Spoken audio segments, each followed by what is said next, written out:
Hello friends, welcome to రాస్లస్ kitchen. Hi అండి అందరికీ. ఈరోజు మనం హోమ్మేడ్ పానీపూరి ఇంట్లో ఈజీగా ఎలా చేయాలో చూద్దాం. ముందుగా వైట్ బఠానీ తీసుకొని ఉదయాన్నే నానబెట్టుకోవాలి. ఇప్పుడు పూరీ కోసం ఒక 4 కప్స్ ఉప్మా రవ్వ, 1 కప్ మైదా వేసుకొని అందులో కొద్దిగా వంట సోడా వేసుకొని కొద్దిగా గోరువెచ్చని నీళ్ళతో కలుపుకోవాలి. మనం కలపడంలోనే మన పూరి పొంగడం అనేది ఉంటుందండి. సో అదొక టిప్లా పాటించండి. మనము ఎంత బాగా కలపాలంటే ఉప్మా రవ్వ మొత్తం అది అబ్జర్వ్ చేసుకోవాలి. పిండి మొత్తం బాగా పిసుక్కోవాలండి. ఆ తర్వాత తడిబట్ట వేసుకొని కప్పుకోవాలి. ఒక 10 మినిట్స్ పక్కకు పెట్టుకొని మళ్ళీ తీసి అందులో ఒక హాఫ్ పార్ట్ అంతా తీసుకొని చిన్న బాల్ సైజ్ అంతా తీసుకొని నేను చూపించిన విధంగా తీసుకొని అన్నీ కొద్దిగా ఆయిల్ వేసి కలుపుకొని పక్కకి తడిబట్ట వేసుకొని పెట్టుకోవాలి. ఇప్పుడు ఒక్కొక్కటి తీసుకుంటూ ఎంచక్క మనకు పూరి ఎంత సైజు కావాలంటే అంత సైజు ఫస్ట్ ఒక సైడ్ ప్రెస్ చేసి చూపించే విధంగా మనకి ఎంత సైజు కావాలంటే అంత సైజు చేసుకొని అన్నీ ఒక తడిబట్ట మీద వేసుకోవాలి. ఒక కాటన్ క్లాత్ తడిబట్టలో ముంచి అక్కడ వేసి దానిపైన అన్నీ వేసుకొని మళ్ళీ పైనుంచి తడిబట్ట కప్పాలి. అట్లయితే మన పూరీలు పొంగుతాయి అన్నమాట. ఆరిపోతే మాత్రం పొంగయండి. ఇది కూడా ఒక టిప్పు. ఇప్పుడు చూసారా, అన్ని పూరీలు రెడీ అయిపోయాయి. ఇప్పుడు కడాయి పెట్టుకొని అందులో ఆయిల్ వేసుకొని డీప్ ఫ్రైకి సరిపోయినంత ఆయిల్ వేసుకొని ఇప్పుడు ఒక్కొక్క పూరి వేసుకోవాలి. మనం వేయగానే అది తిప్పొద్దండి. ఫస్ట్ అది పైకి పొంగొచ్చే వరకు మనము స్పూన్తో ఆయిల్ని ఇలా అంటుంటే అది మొత్తం పైకి వస్తుంది. చూసారా,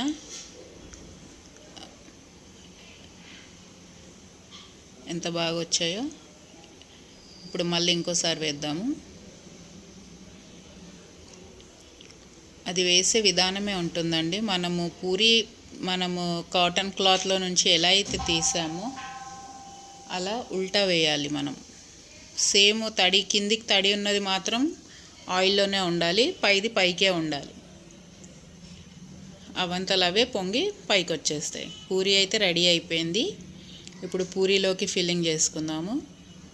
ముందుగా మనం ఉదయాన్నే నానబెట్టుకున్న బఠానీ ఉంటుంది. ఆ బఠానీ కుక్కర్లో వేసి అందులోనే ఒక 4 to 5 ఆలు వేసి 4 to 5 విజిల్స్ వచ్చే వరకు ఉడికించుకోవాలి. కొద్దిగా సాల్ట్ కూడా వేసి ఉడికించుకోవాలి.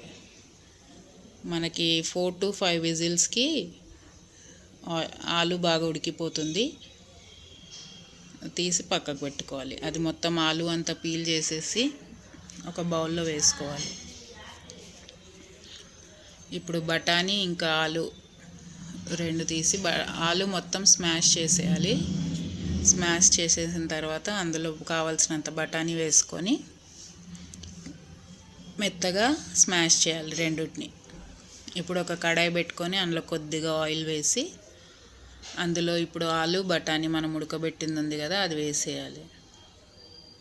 వేసిన తర్వాత అందులో కొద్దిగా సాల్ట్, కొద్దిగా ఉప్పు, కొద్దిగా కారం, కొద్దిగా కొరియాండర్ వేసి కలుపుకుంటే మనకు పూరీలోకి ఫిల్లింగ్ రెడీ అయిపోయింది.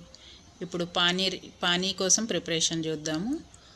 ఒక మిక్సీ జార్ తీసుకొని అందులో అల్లం, పచ్చిమిర్చి, కొత్తిమీర, పుదీనా, కొద్దిగా సాల్ట్ వేసి మెత్తగా గ్రైండ్ చేసుకోవాలి. కొద్దిగా వాటర్ వేసి స్మూత్ పేస్ట్గా గ్రైండ్ చేసుకోవాలి. చింతపండు కూడా వేసుకోవాలండి కొద్దిగా పులుపు కోసం.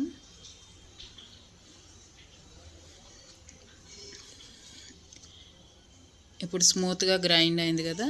ఇప్పుడు దాన్ని ఒక బౌల్లో వేసి మనకు కావాల్సినంత వాటర్ అడ్జస్ట్ చేసుకొని అందులో సాల్ట్, కారం, బ్లాక్ సాల్ట్, చాట్ మసాలా, కొద్దిగా జీలకర్ర పొడి అన్నీ వేసి బాగా కలుపుకుంటే మనకి పూరి, అందులోకి ఫిల్లింగ్, వాటర్ 3 రెడీ అయిపోయాయండి. టేస్ట్ మాత్రం చాలా బాగా వచ్చాయి.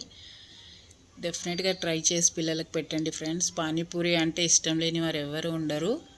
డెఫినెట్గా ట్రై చేయండి. చిన్న టిప్స్ ఫాలో అయ్యారంటే మనకి street style panipuri ready. Enjoy చేయండి. Thank you for watching. First time నా ఛానల్ ఎవరైనా చూస్తే పక్కనున్న బెల్ ఐకాన్ని క్లిక్ చేయండి friends. Like, share, subscribe and comment to my channel. Thank you.